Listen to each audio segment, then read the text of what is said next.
Hola, sí, justamente agradezco a todos nuevamente la puntualidad y para empezar me presento. Yo soy Antonio Zambrano Allende, soy miembro del Movimiento Ciudadano frente al Cambio Climático del MOSIC y también parte del board de Climate Action Network Latinoamérica, de nuestro nodo regional.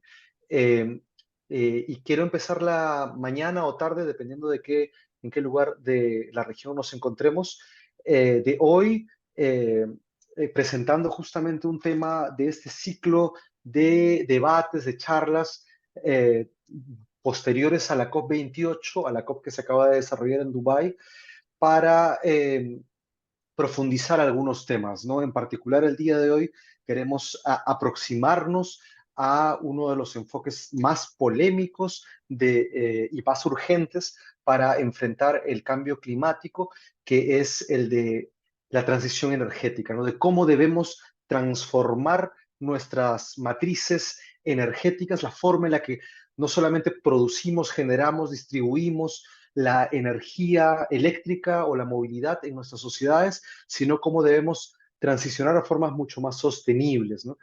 En este sentido, una de las principales preguntas que rondan en los pasillos de los grandes debates es cuál es la posición en la que se encuentra el sur global, en general todos nuestros países, que son finalmente la mayoría del mundo, en el momento en que se hacen estos debates, ¿no? Y finalmente, si las posturas, si los enfoques, si los métodos, incluso con las técnicas o la tecnología, termina siendo justa o injusta para nuestros países, para nuestras soberanías, para nuestra capacidad de tomar decisiones en democracia. Y siendo justamente este uno de los temas centrales, uno de los ejes fundamentales de debate y uno de los motivos por los que en la COP28 todos los nodos de CAN internacional y en realidad todas nuestras organizaciones aliadas del movimiento social y climático global han estado reclamando por una transición, por una salida acelerada de los combustibles fósiles. Es por eso que lo ponemos como eje del debate del día de hoy. Y para esto tenemos a una compañera entrañable del movimiento climático, a Tania Ricaldi, una amiga personal y colega de todos nosotros, que viene el día de hoy a abrirnos el tema. Gracias, Osber. Nos pone ahí justamente la hoja de vida y para muchos de nosotros no hace falta presentarla, pero Tania Ricaldi es boliviana, es una economista y miembro en realidad del espectro del debate del cambio climático hace muchísimo tiempo. Viene no solamente del movimiento, sino también de la academia boliviana y es parte del grupo de trabajo sobre cambio climático y justicia de Bolivia, además de ser, por supuesto, miembro de CANLA y participa activamente no solo en nuestras actividades, sino en todos los momentos de debate y de producción de pensamiento dentro de la red. Tania, nosotros te agradecemos profundamente el hecho de que te hayas dado un tiempito para explicarnos acá. Y bueno, podemos ver el programa, disculpen, gracias Oscar por recordarme. Tenemos acá el programa para que todos ustedes vean.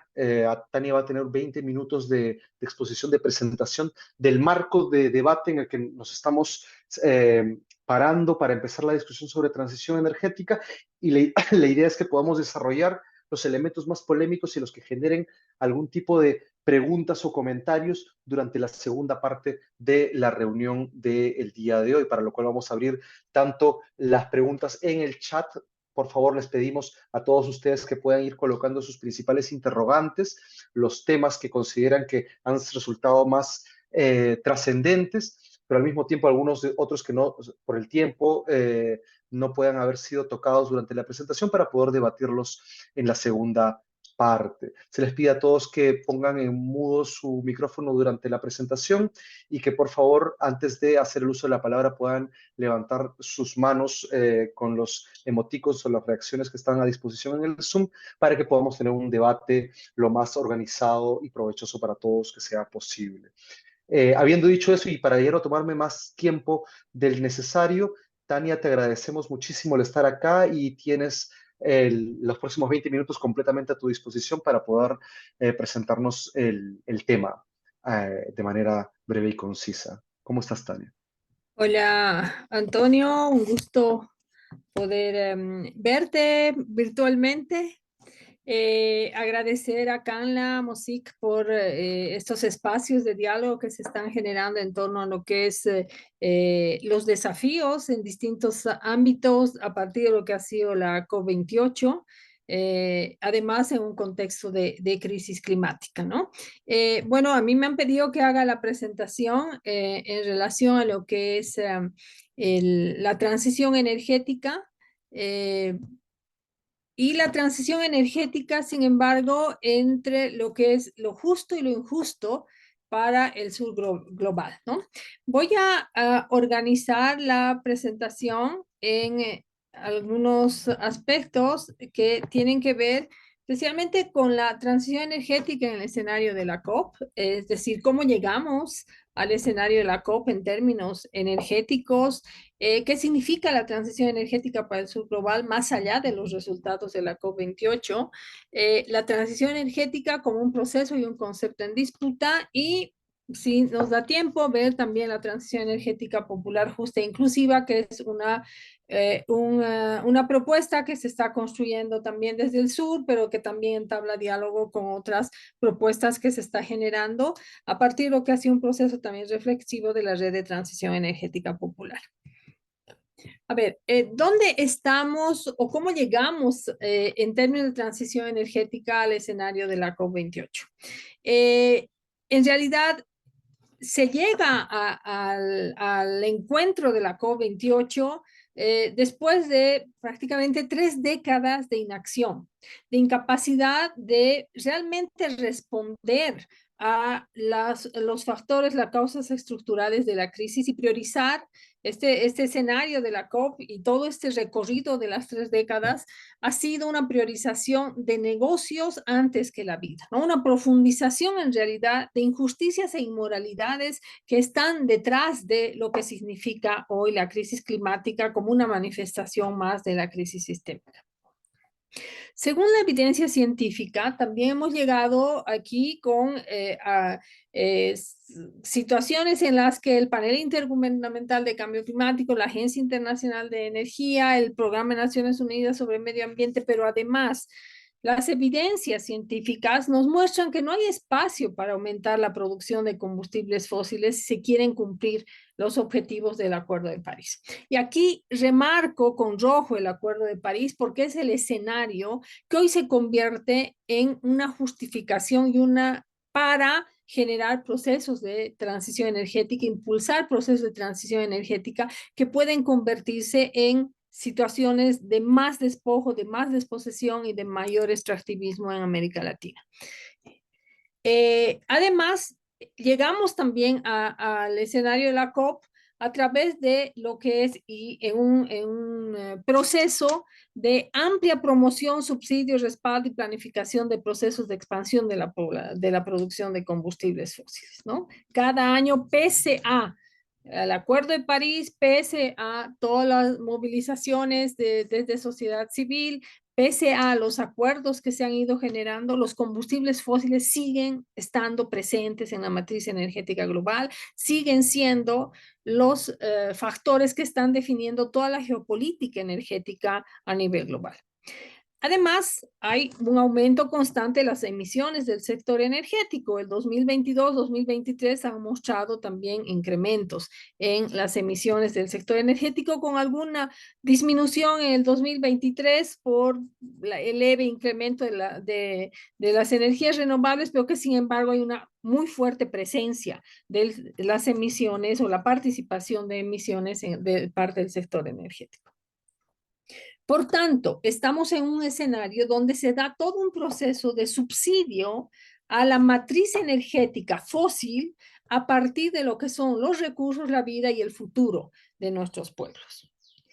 ¿Qué se propone? ¿Cuáles son los aspectos que van como propuesta para la COP28? Un aspecto tiene que ver con lo que la Agencia Internacional de Energía plantea en su informe del 2023, donde dice que aunque el camino es estrecho, es factible para el sector energético mundial todavía contribuir al objetivo del Acuerdo de París en términos de limitar el aumento de las temperaturas a 1.5 grados centígrados por encima de los niveles preindustriales. Es decir, tenemos un margen, una brecha estrecha, pero todavía podemos como humanidad, como sociedades, como países, avanzar y generar esta transformación. Y otra propuesta con la que se llega a la COP28, que después se traduce también en la declaración, tiene que ver con el cero neto para el 2050. También la remarco con rojo porque esto es una de las grandes amenazas, es una falsa solución que en realidad lo que hace es distraer y llevar el plano de la discusión en términos energéticos hacia lo que es lo tecnológico, distrayendo la atención de la urgencia y la emergencia climática y de los impactos que significa el mantener el sistema energético hoy. Un aspecto que también surge como consenso y que con el cual se llega también como propuesta a este escenario de la COP tiene que ver con triplicar las energías renovables y duplicar la eficiencia energética para el 2030. Hay consensos desde la Agencia Internacional de Energía, desde la Agencia Internacional de Energías Renovables, de la misma presidencia de la COP, que utilizan como bandera y se incorpora dentro de la COP28. Pero también desde el sur global, ¿cómo llegan los países del sur global a la COP28 en términos de transición energética? Exigiendo transición energética justa, financiamiento para la transición energética y sin duda una inclusión del sur global en los procesos de transición. Es decir, esto no es una cuestión de solamente que se defina desde el norte esta transición para fines y objetivos de cubrir la demanda y la crisis energética en que hoy está el norte, sino significa también poner al sur global en lo que es la negociación, poner al sur global en su contexto, en sus realidades y en los impactos socioeconómicos y socioambientales que significa para el sur global financiar desde lo que son nuestros recursos, nuestras vidas, nuestros territorios, la transición energética. La declaración de Dubái, este es un tema que recojo también de las redes, dice que ha dejado más sombras que luces y creo que realmente los resultados de la COP nos muestran realmente estas más sombras y luces, más ambigüedades que rutas claras en torno a lo que es la transición energética. Y en el caso de la transición energética en relación a la energía, hay tres párrafos que creo que son claves destacar. Ya en las otras presentaciones de este ciclo se ha hecho mención al párrafo 28 y en el párrafo 28 se remarca la necesidad de reducir las emisiones sí, de gases de efecto invernadero. Después vamos a ver en qué se traduce específicamente esto.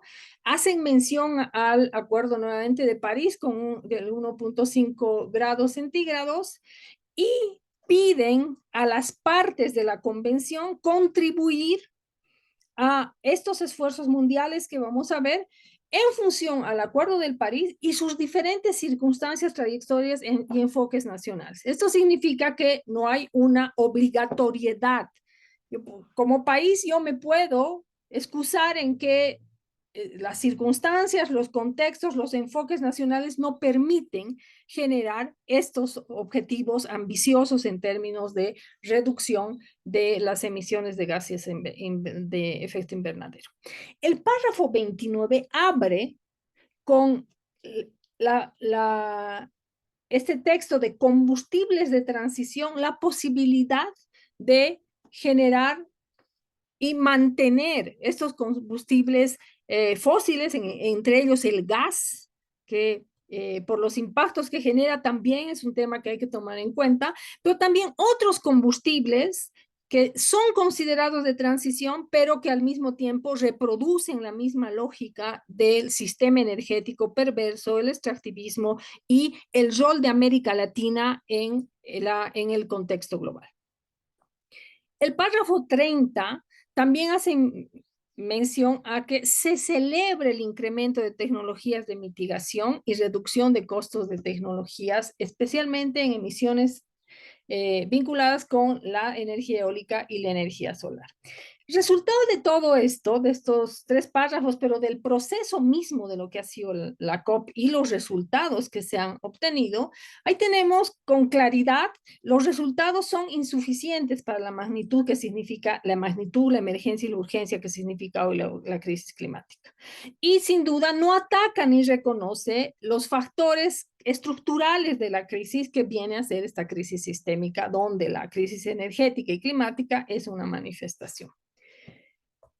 No voy a entrar a mayor detalle en este contenido, también ya se ha visto, pero sí llama la atención la importancia que se le da a lo que es el triplicar las energías renovables, donde la transición energética se entiende especialmente por el paso de fuentes de combustibles fósiles a energías renovables. Cuando todas las demandas, las narrativas, las propuestas que vienen desde el sur global van a fortalecer y a exigir que la transición energética debe significar el cambio del sistema energético, el cambio de relaciones de poder, el cambio de lo que es la propiedad y la distribución de la riqueza en torno a lo que es la energía. Tiene que ver también con que se deja abierto el tema de la energía nuclear, pero también todo lo que tiene que ver con las tecnologías vinculadas con las falsas soluciones. Es decir, se abre la posibilidad y se mantiene la posibilidad de lo que son estas falsas soluciones, además de que se concretice el tema del cero neto y también se define estos combustibles de transición. La COP, por tanto, es un escenario más de negociación del sistema capitalista perverso, no va a atacar esas causas. En medio de la COP surgió esta denuncia de los negociados que se hacía, pero los que han estado en la COP han podido ver la gran corporativización, especialmente desde lo que es combustibles fósiles, pero también desde lo que es energía nuclear y estos grandes consorcios de energías renovables que estaban haciendo negocio en la COP, que no están internalizando y no están asumiendo la responsabilidad que significa efectivamente estos procesos de transición. Entonces, los resultados de la COP, tenemos estos resultados que nos dejan más sombras que realmente luces en términos de los caminos a seguir. La fuerte corporativización se va a ver, se va a discutir con Martín después en las conferencias que vienen posteriormente. Es decir, esta COP ha sido una de las COPs donde mayor presencia de corporaciones han habido, lo que destaca el hecho de que el tema clima, la crisis climática, la crisis energética, la transición energética sigue siendo un negocio en este escenario de negociación y no hay voluntad política de realmente revertir estos procesos. Otro aspecto clave es el insuficiente financiamiento para la transición. Nos dicen que es urgente la transición, hay una necesidad de la transición energética, pero sin embargo nos dicen cómo se va a financiar. Esto es crítico para el sur global, porque en el caso de Estados Unidos, la Unión Europea, China, hay todo un proceso ya de transición a las energías renovables. Para el caso del sur global, esto significa un esfuerzo adicional, además de este proceso de desposesión, pero además de todos los impactos que se está dando por el extractivismo de las nuevas necesidades de materiales existentes para la transición. Hay una puerta abierta a las falsas soluciones, estos combustibles de transición, pero además tecnologías de transición que hacen que se genere y se fortalezca la economía en torno a la transición energética, una economía perversa capitalista. Pero además también ha habido en Dubái, ya lo comentábamos, todo un proceso. Uno si escucha, analiza los lenguajes, las narrativas, hay una cooptación, una apropiación de las narrativas y lenguajes en torno a la transición energética, la transición justa, la lucha climática. Y estos lenguajes están siendo en realidad vaciados de contenido. Estos conceptos, estas bases que han sido desarrolladas durante mucho tiempo, están siendo por las organizaciones, los movimientos sociales, los movimientos climáticos, por la ciudadanía ambiental y energética a nivel global están siendo vaciados de contenido por las corporaciones, los gobiernos y las instancias multilaterales. Entonces, ¿cuáles son las lecturas que tenemos desde el Sur Global sobre la transición energética? Por un lado, tenemos lecturas que están vinculadas, como las propuestas del Banco Interamericano de Desarrollo, del Banco Mundial, donde ven la transición energética como una oportunidad de desarrollo industrial verde para la región, para América Latina, para el Sur Global. Eso significa más economía verde, más falsas soluciones. Es seguir haciendo de la energía la mercancía y seguir haciendo de la crisis un commodity que se puede explotar en términos económicos. La transición energética también es vista como una amenaza, en el sentido de una amenaza en la reproducción de un sistema energético injusto y de depredación, que solo reemplaza fuente y no ataca las causas estructurales de injusticia y pobreza energética, que es una realidad que se vive en el sur global. O sea, lo que se busca es satisfacer las necesidades energéticas hoy con un proceso de transición que pasa de combustibles fósiles o que convive con los combustibles fósiles y la energía renovable, pero no se toman en cuenta estas causas estructurales que están reproduciendo un sistema energético perverso en la región y que está generando procesos de desposesión y poblaciones y zonas de sacrificio. Por tanto, el sur global en este debate, en esta geopolítica de la transición energética, debe ser parte de la transición, pero parte de la transición no solamente en la provisión de la energía o en la provisión de los materiales necesarios para la transición, sino debe ser parte en el definir qué significa una transición energética justa, cómo se va a hacer esa transición energética justa en términos de financiamiento, en términos de transferencia tecnológica, en términos de generación de una gobernanza. ¿Para qué se está generando este proceso de transición energética y para quién se genera esta energía? ¿Para quién se está entablando toda esta estructura, esta reingeniería global para la transición energética? Por tanto, está en cuestionamiento la transición justa. Si realmente la forma como se está negociando, la forma como se está definiendo la transición energética, genera o no genera justicia. Estamos hablando de una transición justa para el sur global, para las regiones y las poblaciones que están sufriendo los impactos del cambio climático, pero hoy están sufriendo también los impactos de la transición energética, o estamos generando una transición que reproduce los mecanismos de injusticia en este relacionamiento norte-sur. Un aspecto clave del proceso de la transición energética, es que es un camino ineludible para la sociedad. Eso no está en discusión. El tema es cómo podemos realmente definir procesos de transición energética que sean justos, inclusivos, populares, con equidad. Y esto tiene que ver con la capacidad de, como sociedad, como humanidad, como países, definir una energía al servicio del pueblo, de las comunidades, de las poblaciones, de las sociedades. Y eso significa un nuevo modelo y acuerdo social. Esto implica hacer de la transición energética un mecanismo de transformación socioecológico-política con participación social, con participación ciudadana, con promoción de lo que es la ciudadanía ambiental, climática y energética. Sostener la producción y el uso del carbón, del petróleo, del gas, estos combustibles fósiles, sin duda está mermando los soportes materiales que permiten la posibilidad de pensar en un futuro seguro y habitable y que permite garantizar, proteger y cuidar la vida. Entonces, ¿qué significa para el sur global esta transición más allá de la COP? Debe significar transformar el sistema energético, más allá del paso de combustibles fósiles a energías renovables, es atacar las causas estructurales del sistema, promover, pero también asumir y operacionalizar lo que es el Tratado de No Proliferación de Combustibles Fósiles. Ahí el gran protagonista en la COP ha sido el gobierno de Petro de Colombia, pero hay la necesidad de también operacionalizar, de efectivamente mostrar cómo se aplica ya en la política pública la no proliferación de combustibles fósiles. El financiamiento para hacer esa transición es uno de los principales desafíos, el cómo se va a hacer esa transición y el cómo en el sur global. La transferencia de tecnología para la transición energética, norte versus sur, sur versus norte, es necesario generar también condiciones para esa transición energética. Se dirá que son los países del norte los que tienen que transitar, pero los países del sur también tienen que tener capacidades para generar ese proceso de transición energética con estos elementos que estamos viendo.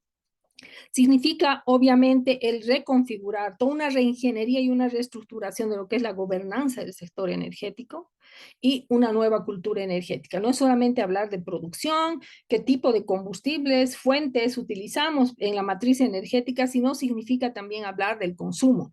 Ninguna fuente de energía, ni renovable ni fósil, es capaz de sostener a lo largo del tiempo, en el mediano y largo plazo, el consumo global de energía y las tendencias de crecimiento del consumo global. Temas que no están presentes en esta discusión. Otros aspectos, y voy terminando, que tienen que ver también con el debate en términos de la transición energética, tienen que ver con los minerales críticos. Hoy el sur global es el escenario y son los territorios que van a proveer esos minerales críticos para la transición, con procesos de profundización seguramente de impacto del extractivismo y del impacto socioeconómico que eso significa para los países del sur global, para sus poblaciones y sus territorios.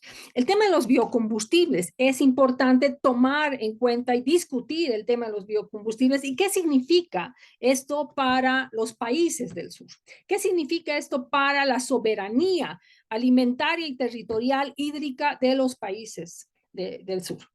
Otro aspecto clave es la amenaza que significa esta acumulación por desfosilización.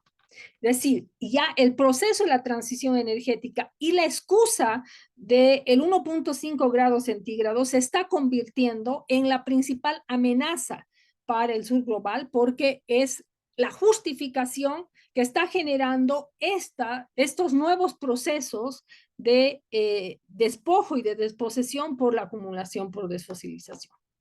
Los subsidios energéticos e incentivos contrarios a la transición justa, estos son temas que hay que incluir en la discusión. Inequidades que el sistema energético produce y reproduce, y que la transición energética pensada solamente desde lo que es el cambio de la matriz, el cambio del uso de fuentes, está reproduciendo.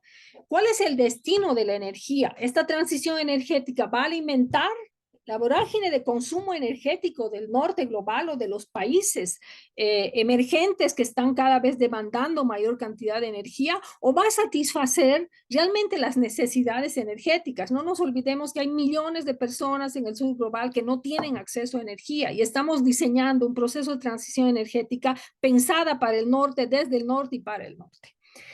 Los impactos socioambientales de la transición energética, creo que podemos a lo largo de lo que son a lo largo de lo que es el sur global, los territorios, los países, las comunidades, las poblaciones, mostrar los impactos de lo que significa y significaría esa transición energética. Triplicar la producción de energía a través de fuentes renovables es una amenaza para el sur. Si es que no se definen cambios estructurales, esta transformación socioecológica y política en términos de la transición va a reproducir, va a profundizar las brechas, las pobrezas y las injusticias energéticas. Un tema que hay que discutir en la transición energética desde el sur es cómo se inserta a los trabajadores de las energías, en este caso fósiles, de los sectores fósiles, a los procesos de transición. Es volver al inicio de lo que fue el concepto de transición justa.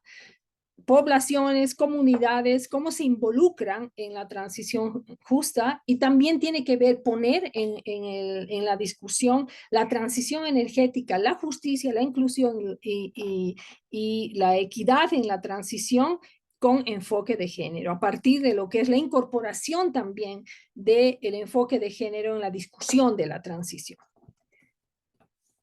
Estos debates nos muestran este proceso y concepto en disputa. Por un lado, una mirada muy corporativa de la transición energética, pero por otro lado, la demanda que hay desde el sur global de llevar adelante procesos más bien de transformación socioecológica y política de la transición energética, en este caso la transición energética justa, popular e inclusiva. Aquí hay algunos elementos de esta transición que tienen que ver con esta mirada holística, no una mirada más bien fragmentada de lo que es la transición energética, sino la transición energética en sus relaciones con lo social, lo cultural, lo tecnológico, lo político, lo económico.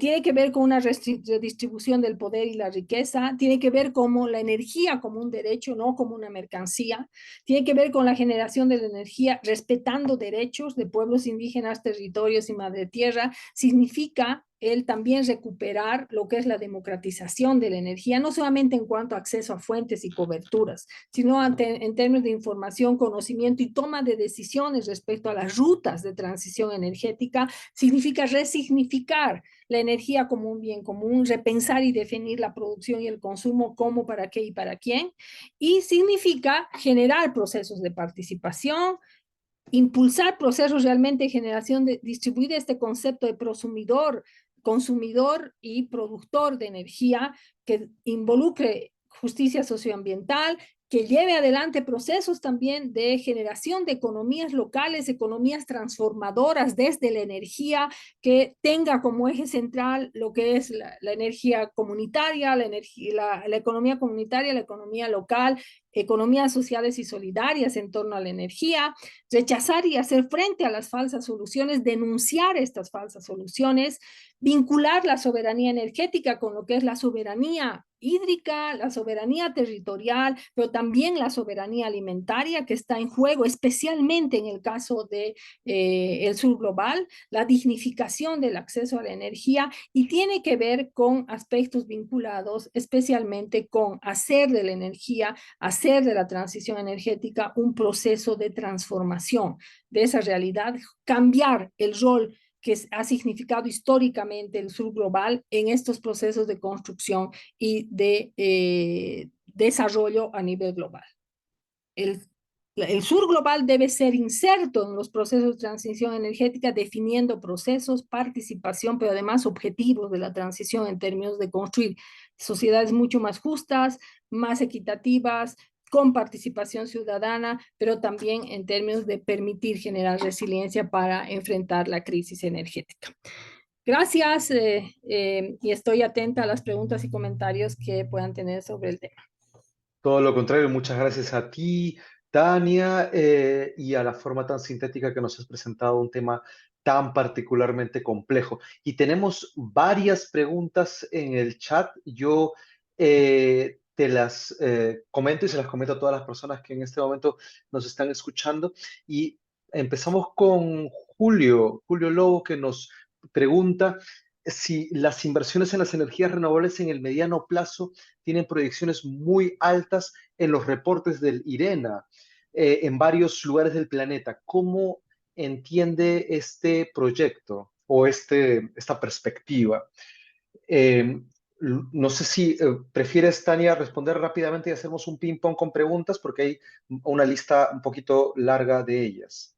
Ya, muy rapidito, sí, el último informe de IRENA muestra estas tendencias crecientes que existen para lo que es la inversión en energías renovables, pero además los impactos económicos que significa para la región, por eso se considera una oportunidad para América Latina lo que es la transición energética y la transición específicamente en energías renovables. América Latina, con relación a lo que es el escenario global, está en mejores condiciones en términos de el peso que tienen las energías renovables a nivel regional frente a nivel global.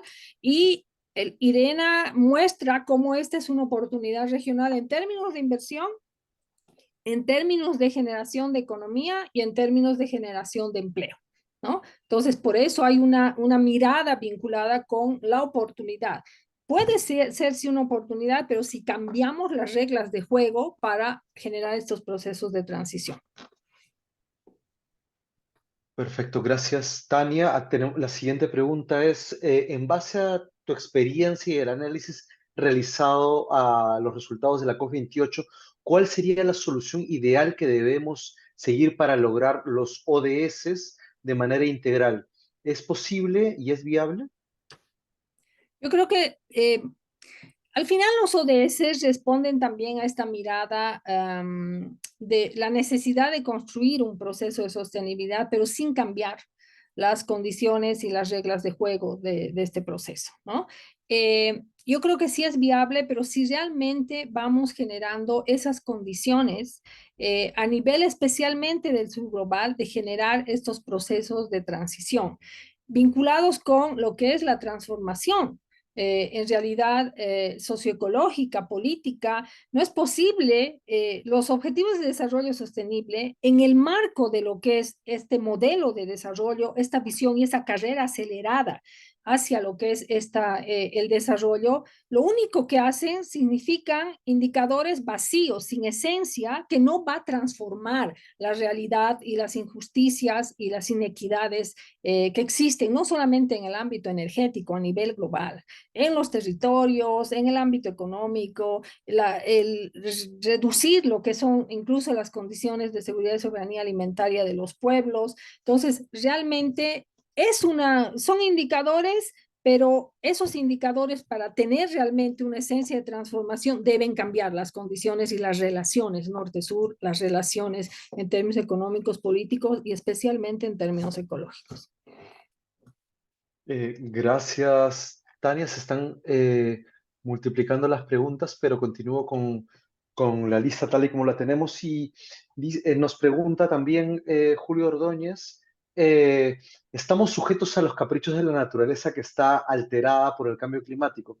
¿Considera que de lograrse, supongo, la transición energética justa permitirá alcanzar el equilibrio en el sistema climático y generar ese desarrollo sostenible? Eh, Quizá por la cantidad de preguntas que están apareciendo, menciono una segunda de la misma persona, dice, este proceso de transición energética, ¿cómo está relacionado con la capacidad adaptativa de la población? Y considera que es viable y lógico lograr esa tarea y generar mayor divergencia.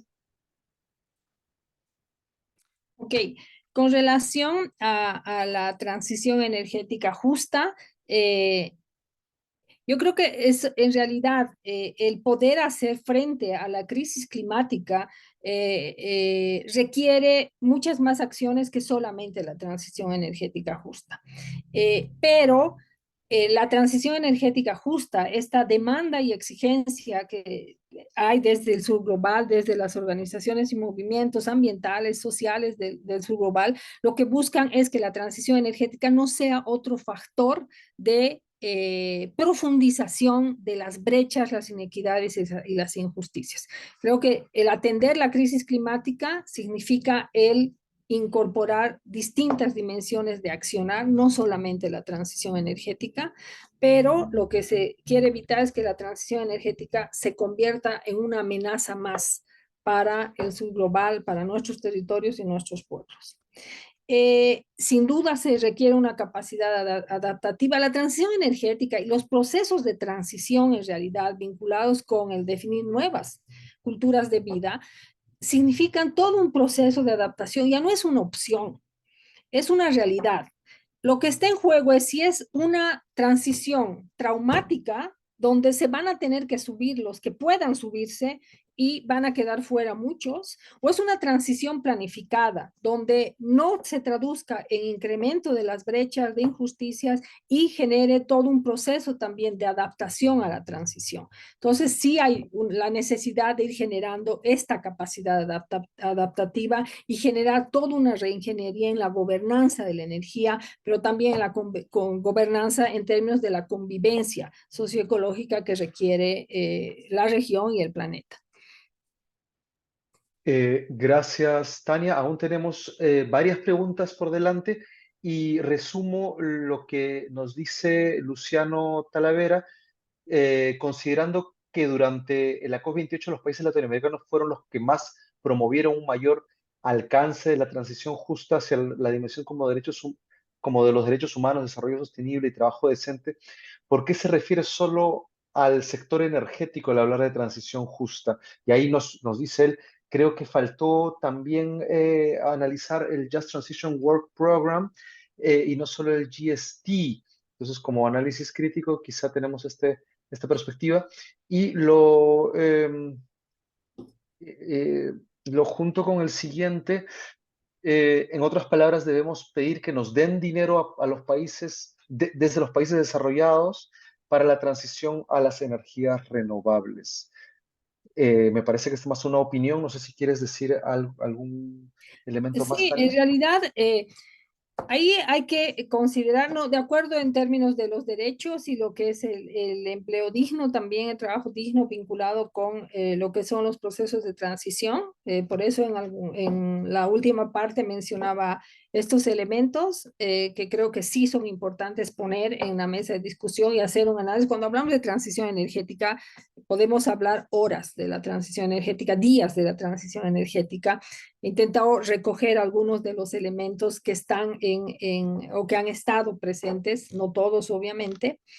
Respecto al financiamiento de la transición energética, sin duda es determinante para el caso del sur global el que no es que nos den dinero para la transición, sino es que es el sur global, desde los impactos que ha recibido del modelo de desarrollo, pero hoy la amenaza que significa la transición energética puede convertirse en un factor de inviabilidad social, política, económica, la transición energética.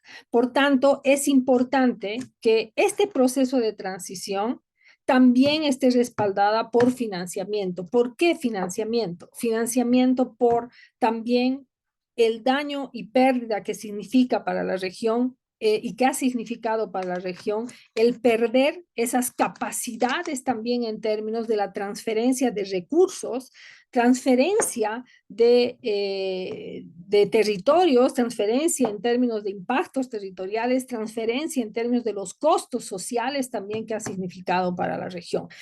El fondo de pérdidas y daños también debe considerar y hay que incluir lo que es el financiamiento para la transición energética en el sentido de que esta transición energética no tenga mayores costos sociales y ambientales, no genere mayores injusticias.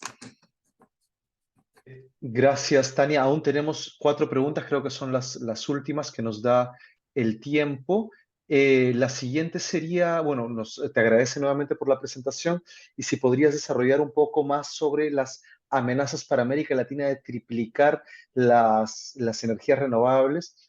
Por un lado, y para cogerlas en pared o en dúo, la siguiente pregunta nos plantea, perdón, eh, ¿hasta qué punto las organizaciones sociales nos hemos prestado al vacío y la falsedad de la COP?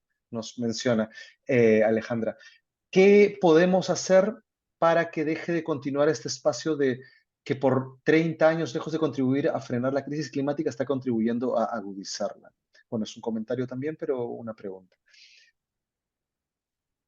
Eh, ¿Por qué digo que el triplicar las energías renovables es una amenaza para América Latina? Porque el triplicar las energías renovables significa el acelerar el proceso de extracción de los materiales y los minerales que son necesarios para la transición.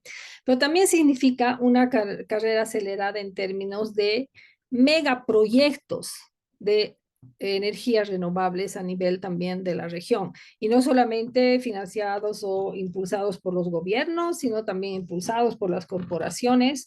Y esto significa amenazas en términos de atentados contra la economía local, significa amenazas en términos de también acaparamiento de tierras para la transición.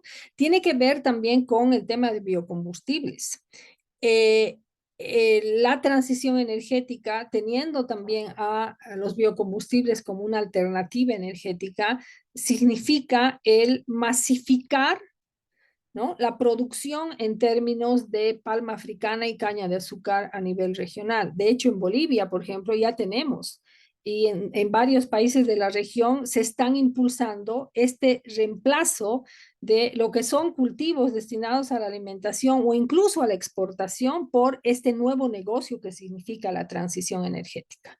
Entonces, eso ataca no solamente la biodiversidad que se está perdiendo, y en el caso de América Latina, en el caso de muchos países de América Latina, el cambio de uso del suelo es la principal fuente de contribución a los gases de efecto invernadero. Los procesos de deforestación, de incendios, de habilitación de tierras no son casuales respecto a lo que son estos procesos de transición energética. Se están habilitando tierras para la transición energética, se están desplazando poblaciones para la transición energética. Entonces, es importante estar atentos en términos de, ¿es urgente, es necesaria la transición energética? Sin duda. ¿Se necesita tecnología y financiamiento para la transición energética? Sin duda. ¿Es necesario una reingeniería financiera, fiscal, para la transición energética y una reestructuración institucional? Sin duda. Pero también hay que tener en cuenta que esta transición energética puede significar un aceleramiento de lo que es la pérdida de biodiversidad, de la soberanía territorial, incluso el tema de afectación hídrica y la soberanía alimentaria de los pueblos. Eh, Gracias. Sí. y Eh, respecto a las organizaciones sociales, yo creo que sí es importante la participación y el rol que han tenido las organizaciones sociales en estos espacios, no solamente en la COP, en todos los espacios globales, en el sentido de que hacen freno, hacen frente a que estos procesos no sean tan perversos como podrían ser. También nos permite ver por dónde van en realidad estas negociaciones, por dónde van estos intereses corporativos detrás de la crisis, y nos permite también generar estrategias, articulaciones que desde también las organizaciones sociales a nivel global se pueden ir generando. Gracias, Tania. Acá hay algunos comentarios también en el chat, ya no los voy a mencionar, porque todos podemos leerlos. Pero sobre las últimas preguntas, dice por acá Alirio, en tu criterio, ¿cuáles son los puntos de incidencia en la COP16 sobre biodiversidad para insistir en la transición energética justa, sustentable e integral? ¿Cómo articulamos lo temático de las Naciones Unidas, que fragmenta la realidad, desde los procesos integrales de buen vivir en nuestros territorios? Y aprovechando para de una vez darte la última pregunta, dice, Jorge mencionó una cultura energética ausente. ¿Qué tipo de economía recomienda para lograrla? Ya que aún si no hubiera cambio climático, una sociedad consumista agotará todos los recursos. Con ese par de preguntas, luego pasamos un poquito a las conclusiones y el cierre. Tania, te escuchamos. Gracias, el tema de la biodiversidad y la COP16 es clave, el generar, creo que en todo lo que es el abordaje de la crisis sistémica en sus distintas manifestaciones y generar conexiones entre lo que es estas crisis y los espacios globales de negociación, de diálogo en torno a lo que son estas crisis es clave. Específicamente con relación a la biodiversidad, creo que es urgente que la COP16 incorpore estas amenazas que significa hoy no solamente la transición energética, sino también el cero neto, también y que están además vinculados, ¿no? La eficiencia energética en términos de lo que es estos impactos para la biodiversidad, en el sentido de que la transición energética, como está pensada, es de triplicar las energías renovables a nivel global, significa que hay que habilitar tierras para generar esta oferta energética, para generar esta producción energética. Y esto nos lleva a también la segunda pregunta, el realmente poner en cuestionamiento, poner en discusión el tema del consumo energético. Y hablaba de una cultura energética, y no solamente tiene que ver con cultura energética, la cultura energética es parte de una nueva cultura de vida. Hay que ir construyendo estas nuevas culturas de vida que desde las sociedades, desde las organizaciones sociales, pero también desde experiencias locales en los territorios se está gestando. ¿Qué tipo de economía? Economías transformadoras, nuevas economías transformadoras vinculadas. La economía capitalista, perversa, no es la única economía, y en los territorios se está gestando. El buen vivir significa economía comunitaria, también significa economía local, significa reconstruir las relaciones económicas, sociales, ecológicas en términos de economías sociales solidarias, ver los flujos en términos de economías ecológicas, qué significan estos flujos económicos y ecológicos para el funcionamiento de la economía, significa mantener estos soportes materiales que dan sentido a la vida, significa apostar a economías para la vida, no economías para la muerte, significa energías para la vida, no energías para la muerte, significa el realmente ir incorporando, internalizando esta mirada integral relacional con lo que son los otros ámbitos que hacen a la manifestación de la crisis sistémica y que es necesario revertir para ir construyendo nuevas sociedades, ir construyendo nuevas culturas de vida e ir construyendo realmente sociedades que respeten, que garanticen los derechos, pero también que garanticen el respeto y la vida, el cuidado de la vida, que es central para el poder realmente disfrutar como humanidad, poder garantizar la sobrevivencia planetaria y la sobrevivencia humana. Muchísimas gracias, Tania. Creo que ha sido una presentación bastante integradora, eh, eh, como para hacer, no a manera de conclusión, sino a manera de aproximación, en realidad desde todos los otros debates y trabajos que viene haciendo MOSIC, Climate Action Network Latinoamérica, pero las organizaciones también que están participando de estos debates continuos que tenemos y que estamos abriendo durante estas semanas post-COP28, es darnos cuenta de que, tal como lo has mencionado, el acercamiento de estos temas con el movimiento social no es casual, sino es justamente con la intención de generar y profundizar lo que se denomina como democracia ambiental, democracia ecológica, es decir, cómo acercamos los principios de justicia, de equidad, de participación, finalmente de vida plena o de buen vivir, como lo has mencionado repetidas veces,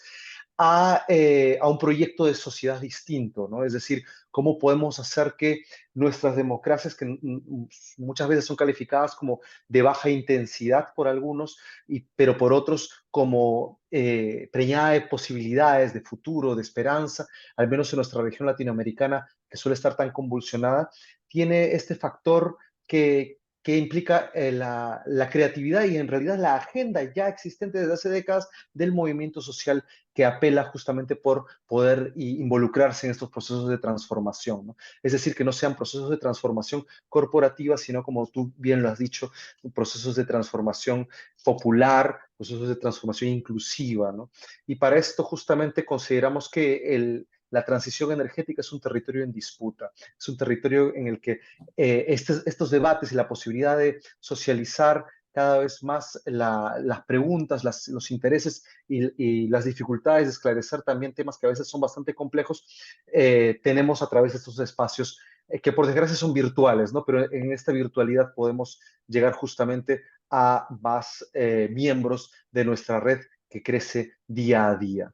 Habiendo dicho eso y habiendo cumplido ya casi el 100% de nuestro tiempo, queremos agradecerte a ti, Tania. No sé si quisieras dar unos segundos adicionales, unas palabras de despedida o de saludo o de cierre de esta reunión antes de cortar la transmisión que nos ha juntado esta tarde.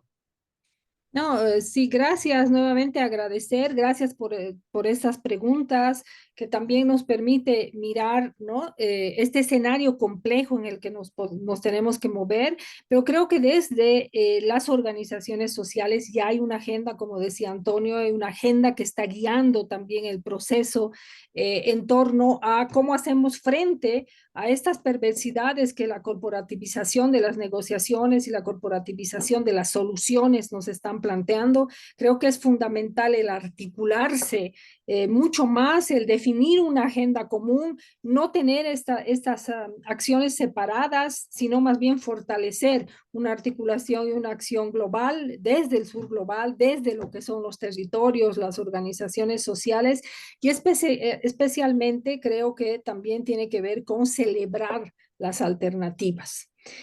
celebrar y visibilizar y aprender de las alternativas que desde los territorios, desde las comunidades, desde el grupo de mujeres, desde las luchas y resistencias se están construyendo, y creo que esos tienen que ser procesos de aprendizajes, comunidades de interaprendizajes que nos permitan ir construyendo alternativas. Creo que esas alternativas son las que nos permiten tener esa lucecita al final del túnel para poder pensar que otro mundo es posible y que ese otro mundo será posible a partir del rol que jueguen las comunidades, las poblaciones, las sociedades, las organizaciones sociales para ir construyendo realmente mundos distintos.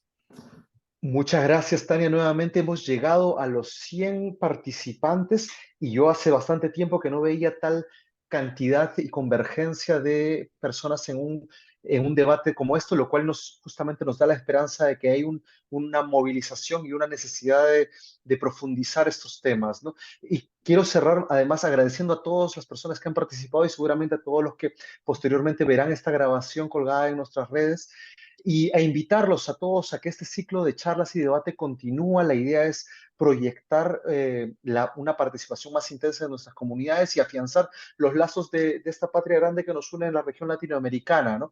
Tenemos ya debates que se han abierto desde el 16 de febrero, el 23 de febrero y hoy con Tania en este tema, pero no se vayan a perder el 1 de marzo con nuestro también colega, miembro de la red, Martín Vilela, desde Corporate Accountability Project. Vamos a discutir la presencia y la importancia del poder corporativo justamente en los debates climáticos internacionales, ¿no? El 5 de marzo continuamos con los elementos claves de la financiación del clima. El 7 de ese mismo mes con Adrián Martínez continuamos con el Fondo de Daños y Pérdidas y entenderlo a fondo, qué es lo que implica y cuáles han sido los principales elementos de avance o retrocesos durante los últimos días de la COP. Y finalmente vamos a cerrar el debate el 19 de marzo con Silvia Ribeiro y el tema de la trampa de las falsas soluciones. Habiendo dicho eso, les agradezco y no les quito más tiempo. Estamos cumpliendo los 60 minutos de este debate y nos estamos viendo entonces el 1 de marzo con Martín Vilela y todos los miembros de la red que estamos participando en estos debates. Muchísimas gracias a todos y hasta la próxima. Gracias, hasta luego. Gracias, gracias, hasta luego. Un abrazo.